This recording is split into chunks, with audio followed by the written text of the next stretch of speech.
اور خاص طور موڈی جس کا ہندوتوا ایجنڈا ہے، سوال ہی نہیں پیدا ہوتا ہے کہ وہ پیچھے ہٹے گا. اور امریکہ کو بھی پتہ ہے، روس کو بھی پتہ ہے، چین کو بھی پتہ ہے، ان اے سینس ہمیں بھی پتہ ہے. ہم جو بھی کہیں یہ پیچھے نہیں ہٹیں گے. تو آپ سوچئے سمیع صاحب، جب ایسٹ پاکستان میں یہ سچویشن ایسا ہوا تھا تو موڈی کے پارٹی آر ایس ایس نے کیا کیا تھا؟ اور ہندوستان جیسے آپ کو پتہ ہے ایک اسٹریٹجک پارٹنر ہے یونائٹڈ اسٹیٹس کا، ایک ایلائی ہے. انہوں نے کمٹ کیا ہے کہ ہم جنگ ساتھ لڑیں گے. ساؤتھ ایشیا میں امریکہ اپنے پارٹنر کا، اسٹریٹجک پارٹنر کا انتخاب کر چکا ہے، اور وہ دوسرا جو ایک بڑا مسئلہ ہے وہ ہے کشمیر. وہاں پر جو اینیکس کیا ہے بھارت نے، اسپیشل سٹیٹس کو ایبروگیٹ کیا ہے، اور اس کے بعد پھر وہاں پر جو صورتحال ہے، جس طرح سارے معاملات ہیں. اور خاص طور موڈی جس کا ہندوتوا ایجنڈا ہے، سوال ہی نہیں پیدا ہوتا ہے کہ وہ پیچھے ہٹے گا. اور امریکہ کو بھی پتہ ہے، روس کو بھی پتہ ہے، چین کو بھی پتہ ہے، ان اے سینس ہمیں بھی پتہ ہے. ہم جو بھی کہیں یہ پیچھے نہیں ہٹیں گے کہ ہندوستان ڈزنٹ کیئر. اس کا پورا ایجنڈا، ہندوتوا ایجنڈا ایسا ہے جس پہ یہ دوسری دفعہ 37% ووٹ لے کے آیا ہے، جس پہ یہ نہیں ہٹ سکتا اور یہ نہیں ہٹے گا. دس از ناٹ انف پریشر. یہ کافی پریشر نہیں ہے. کیا پریشر ہے آپ بتائیں؟ یہ تو ریزولوشن پریشر ہے نا. ہمارے خلاف بھی بڑے بڑے ریزولوشنز ہوتے رہے. ہمارے خلاف تو سینکشنز آ گئے نا نیوکلیر پروگرام پہ. ہم نے تو نہیں روکا اپنا نیوکلیر پروگرام. ہمارے خلاف سینکشنز آ گئے ہیں اور چیزوں پہ بھی. ہم نے this for us was a کیا کارڈنل ٹینٹ آف پالیسی. ہم پیچھے نہیں ہٹے. تو ہندوستان ابزاربنگ کشمیر. تو آپ سوچئے سمیع صاحب، جب ایسٹ پاکستان میں یہ سچویشن ایسا ہوا تھا تو موڈی کے پارٹی آر ایس ایس نے کیا کیا تھا؟ انہوں نے مفتی باہینی ہندوؤں کو بھیجا تھا کہ ہم بنگالی مسلمان ہیں ایز مفتی، اور ہم مفتی باہینی کے طرح لڑ رہے ہیں. ان کی ٹریننگ، ان کو ایکوپمنٹ، ان کو ری انفورس کیا. وہ خود گئے، بلکہ ہندوستان کی آرمی یونٹس گئی. تو اب بات یہ ہے کہ اگر ہم اس قسم کا ری ایکشن کریں تو لوگ کہیں گے کہ دیکھیے آپ یہ انفلٹریٹ کر رہے ہیں، یہ وہ. تو اب یہ ہمیں سوچنا چاہیے کہ بھئی کیا what is expected of us. U N 70 سال یو این نے کچھ کیا ہے؟ کچھ نہیں کیا ہے. کشمیریوں کو اندر اگر ہم مدد کریں تو لوگ کہتے ہیں دیکھو پاکستان یہ کر رہا ہے. بھائی ٹو بیڈ. میں کہتا ہوں مورل سپورٹ آپ دے رہے ہیں، ڈپلومیٹک دے رہے ہیں، پولیٹیکل دے رہے ہیں. ابھی آپ کو ملٹری مٹیریل سپورٹ دینا چاہیے اور کھلا کہو کہ ہمارے لوگ جو ہیں وہ ان کے بھائی ہیں، رشتہ دار ہیں، کت اینڈ کن ہیں.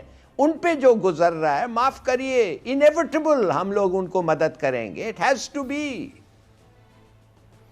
اور پھر بھگتے ہیں آخر ایک نہ ایک دن ویسے ہی بھگتنا پڑے گا.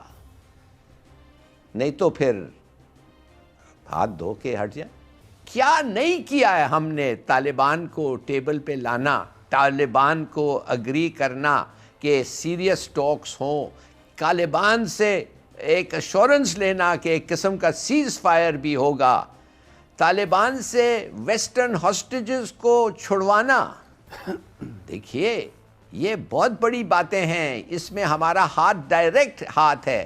تو اس امپروومنٹ آن فاٹیف اور جو ہم نے ان کو مدد کیا، اگر پھر بھی وہ کافی نہیں ہے امریکہ کو تو ہمارا to get us off the list, تو پھر میں سمجھتا ہوں کہ بہت مشکل ہے کہ ہم یہ لسٹ سے کبھی نکلیں گے. اس لیے ہندوستان کی تو دباؤ، پورا دباؤ ہے.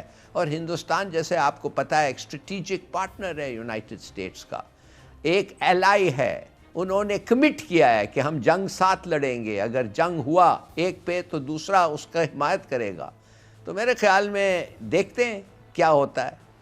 اچھا ہلالی صاحب، یہ واقعی ایک بڑا ایک عجیب سا سینیریو ہے کہ اتنا کچھ کیا ہے پاکستان نے امریکہ کی جو پالیسی آبجیکٹیوز ہیں ان کو اچیو کرنے کے لیے بھی، اور پھر اس کے ساتھ ساتھ پاکستان کے اندر جو فیٹف کی جو ریکوائرمنٹ تھی منی لانڈرنگ کے حوالے سے، دوسری چیز اس کو بھی پورا کیا. اب اگر پھر بھی پاکستان کوئی کنسیشن نہیں لے سکتا، ڈیو کنسیشن بھی نہیں لے سکتا، تو کیا کرے پاکستان؟ کہاں جائے؟ کیونکہ فیٹف جو ہے اس کی گرے لسٹ میں اب اگر ہم نہیں نکلتے تو بلیک لسٹ میں چلے جائیں گے، پھر تو وہ بڑی ایک عجیب صورتحال ہوگی. ہم کریں کیا؟ کہ کیا ہمیں کرنا چاہیے ہلالی صاحب؟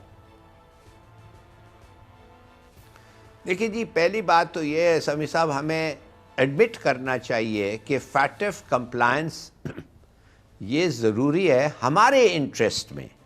ہمارے انٹرسٹ میں یہ ہے کہ Pakistan should not be seen as a money laundering state.